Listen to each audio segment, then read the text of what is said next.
Waiting for your vegetables to get massive is the biggest mistake you can make with your summer harvest. Bigger does not mean better when it comes to garden veggies, and picking them at the exact right time is the only way to get that perfect flavor. Let us talk zucchini first. Everyone loves showing off those giant monster zucchinis, but you actually need to pick them when they are only 6 to 8 inches long. Any bigger than that and the skin gets tough and the inside gets completely seedy.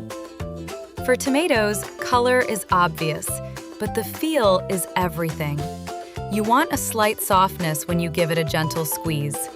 Always cut them in the cool morning air and leave a tiny bit of the stem attached so they last longer on your counter. Cucumbers are another one you have to watch like a hawk. Grab them when they are firm, smooth, and bright green. If you wait until they start turning yellow, they're going to taste incredibly bitter. Root veggies like carrots and beets are tricky because they are hiding underground. Just brush away a little dirt at the top to check the size.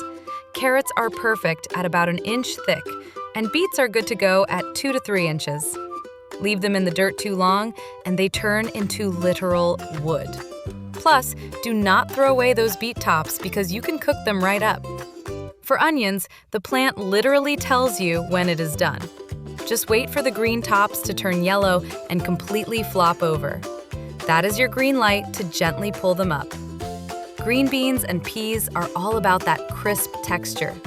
Grab beans when they are 4 to 6 inches and snap easily. Peas should be plump but not massive, or they get super starchy instead of sweet. Always use scissors to snip them off so you do not rip the plant.